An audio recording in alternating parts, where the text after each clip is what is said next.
Hello everyone, this is Eric from Dragon Quest XI, along with Bonnie, Rick, Smurfette, and this little Blue Among Us guy. Now, you're wondering why we're all dressed like this. Well, you're probably going to know why. Because we're going to give you some tips on how you can be able to get more candy than anyone else in the neighborhood you live in. So, I think it's time we shall get into the detail. And take heed, there will be a lot of scary stuff in this video, so be aware. Number 1. If you ever want to go trick-or-treating and you want to get twice as much candy, then here's a little something I like to call double time, I think. Okay, it's like this. If you have a little brother, a little sister, or even a little cousin, you want to ask them if you can get on the bed, and you have to make sure you can ask if you can take a photo of them pretending to be sick.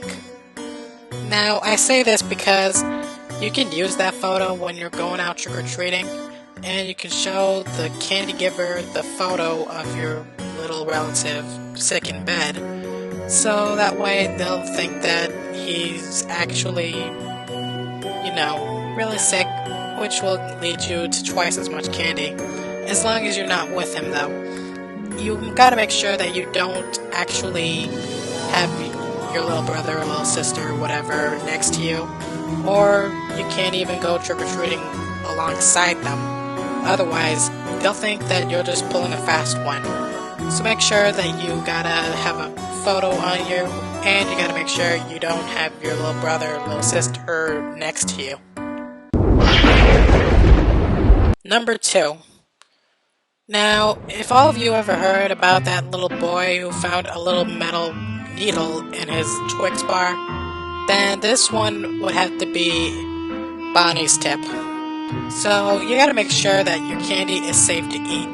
And I'm not just talking about sugar and cavities is the problem, but you gotta make sure that the manufacturers aren't just ripping you off about trying to mess with your teeth and go to the dentist immediately on November 1st. Make sure you avoid anything necessary, including allergies. If you ever have a peanut allergy and you're eating a Twix or a Snickers, then you gotta make sure you have an EpiPen on you. But also make sure that you're not eating anything that's gonna be hazardous to your health, or your mouth, or your digestive tract in that matter. And number 3. This one, I have to say, Smurfette, this one's a really good one. Now, if you're ever gonna go out trick-or-treating, and you don't have enough time to save up for a costume or make one, it's not going to be that hard. All you just need is a mask. And I think you all know what I mean. Face mask, or just a regular mask, it doesn't matter. So all you just basically need right now is a mask with a design on it, if you're covering your nose and mouth.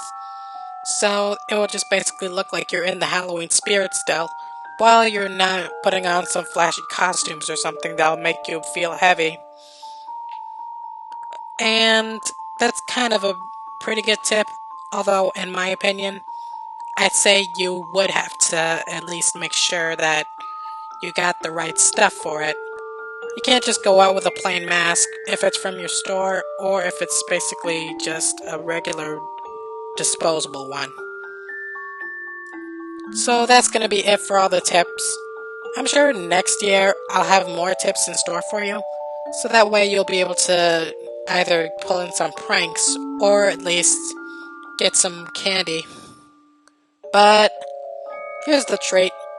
Starting tomorrow, I'll be posting more of my Mario Party Superstars playthroughs throughout November, so you will get a lot more exposure out of this.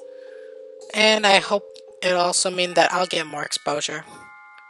So don't forget to subscribe, check out my Twitter, check out my friends' channels, and I'll see you next year in Halloween.